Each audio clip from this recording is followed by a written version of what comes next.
చేశారు. రాబోయే భవిష్యత్తులో వచ్చే ఆదాయాన్ని మద్యం పైన అది కూడా చూపించి అప్పులు చేసి మొత్తంగా ఖజానా ఖాళీ చేశారు. అభివృద్ధి మాత్రం శూన్యం చేశారు. ఇవాళ పూర్తి స్థాయిలో రాష్ట్రం గనక వీటన్నిటి నుంచి బయటపడాలి అంటే కేంద్ర సహకారం అవసరం. ఇప్పటికే కేంద్ర మంత్రులు అందరితోని వరుసగా మీటింగులు జరుగుతూ ఉన్నాయి. పూర్తి స్థాయిలో వారందరూ కూడా సానుకూలంగా స్పందిస్తున్నారనేది కనిపిస్తూ ఉంది. సో మొత్తంగా రాష్ట్రాన్ని నవ్యాంధ్రను పునర్నిర్మించాల్సిన పరిస్థితి వచ్చింది కదా. గత 5 ఏళ్లలో ఆ ప్రభుత్వం ఆ రకంగా వ్యవహరించింది. మరి ఎలా పునర్నిర్మాణం చేయబోతున్నారు అనేది ఇప్పుడు ప్రజలకి ఎక్స్పెక్టేషన్స్ చాలా ఎక్కువగా ఉన్నాయి. ఆర్థికంగా చూస్తేనేమో రాష్ట్రం ఈ రకంగా ఉంది. కేంద్ర సహకారం అవసరం. సరే, సానుకూలంగా స్పందించింది కేంద్రం అనేది కొంత కనిపిస్తూ ఉంది. సార్, ముందుగా ప్యానెల్లో ఉన్న పెద్దలందరికీ నా హృదయపూర్వక నమస్కారాలు.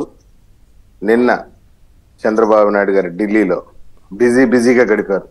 నిజంగా 75 సంవత్సరాల వయసులో కూడా ప్రధానమంత్రి గారిని, అదేవిధంగా వివిధ కేంద్ర మంత్రులు మనోహర్ లాల్ ఖట్టర్ గారు, పృథ్వీరాజ్ సింగ్ చౌహాన్ గారు, పీయూష్ గోయల్ గారు, హర్ప్రీత్ సింగ్ గారు, అదేవిధంగా 16th finance commission chairman Arvind గారిని, చాలా మందిని రాత్రి పొద్దుపోయే వరకు కూడా కలిసి అనేకమైనటువంటి సమస్యలు, అనేకమైనటువంటి ఇబ్బందులు వివరించడం జరిగింది. అన్ని కలిసిన ప్రతి అంశంలో కూడా చంద్రబాబు నాయుడు గారి సమస్యల్ని, నా పైన కేసులు ఉన్నాయి, నా ఈడీ కేసులు ఉంది, లేకుంటే ఇంకొక మర్డర్ కేసు ఉంది, అది ఉందని ఎక్కడ అయినటువంటి దాఖలాలు లేవు. కేవలం రాష్ట్రం కోసం, రాష్ట్ర ప్రజల కోసమే కలిసినారు. మొదటి నుండి అలవాటు. పైగా ఇప్పుడు పెద్దలు చెప్పినట్టు, రాజా సార్ చెప్పినట్టు, ఏ మంత్రిని కలిసినా, ఏ ప్రధానమంత్రి గారిని కలిసినా, ఏ హోంమంత్రి గారిని కలిసినా ఎందుకు కలిసాం, what is the purpose of my meeting, వాళ్ళు ఏం చెప్పారు, నేనేం అడిగాను, వాళ్ళు ఏం అష్యూరెన్స్ ఇచ్చారు, క్రిస్టల్ క్లియర్. ఎందుకంటే ఇట్స్ పబ్లిక్ టూర్, ప్రజల కోసం చేసినటువంటి టూర్ ఇది ఢిల్లీకి.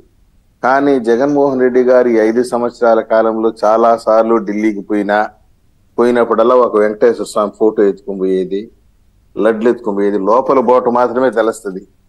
లోపల పోయిన తర్వాత కాళ్ళు పట్టుకుంటాడో చేతులు పట్టుకుంటాడో మనకి తెలియటం లేదు. తన కేసు నుండి కాపాడమని మాత్రం కోరుకున్నట్టు పబ్లిక్ లో స్పెక్యులేషన్స్, డిస్కషన్స్ ఉంది. అదే నిజమైంది కూడా. కానీ నిన్న కూడా జగన్మోహన్ రెడ్డి గారు, మా నాయకుడు ఢిల్లీలో బిజీగా గడిపాడు నిన్న ప్రజల కోసం. నిన్న జగన్మోహన్ రెడ్డి గారు కూడా బిజీగా గడిపాడు.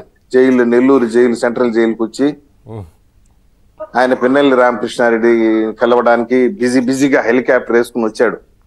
మా నాయకుడు ఢిల్లీలో ప్రజల కోసం బిజీగా మంత్రుల్ని, ప్రధానమంత్రిని, వాళ్ళని వెళ్ళి కలిసి రాష్ట్ర ప్రయోజనాల కోసం ఆయన అక్కడ బిజీగా ఉంటే, ఈయన హెలికాప్టర్ వేసుకొచ్చి నెల్లూరు సెంట్రల్ జైలు దగ్గర బిజీగా ఉన్నాడు. వచ్చి ప్రెస్ మీట్ పెడతాడు బయటకు వచ్చి. మాజీ ముఖ్యమంత్రి గారు జగన్మోహన్ రెడ్డి గారు, పిన్నెల్లి రామకృష్ణారెడ్డి గారు చాలా మంచివాడు, ఇంతకన్నా మంచి, అసలు నోట్లో ఏలు పెట్టి కూడా కొరకలేనుడు, కాకుంటే అప్పుడప్పుడు ఈవీఎంలు అవి పగల కొడతా ఉంటాడు. ఆయన ఒప్పుకున్నాడు నిన్న ప్రెస్ మీట్ లో, ఈవీఎంను పగల కొట్టాడంట. దానికి కారణం ఏంటంటే కోపం వచ్చిందంట ఆయనకి. కోపం వస్తే ఈవీఎంను పగల కొడతావా? సిగ్గు లేదా మాట చెప్పడానికి? Don't you have common sense? Being a former chief minister of this Andhra Pradesh, don't you have common sense to speak such type of words? అటువంటి మాటలు మాట్లాడే సిగ్గు అనిపించలేదు? కోపం వస్తే మా వాడు పిన్నెల్లి రామకృష్ణారెడ్డి ఏదో చిన్న ఈవీఎం అని పగలు కొడతాడు. ఆ ప్రజా తీర్పు నీకు అక్కడ ఏదైనా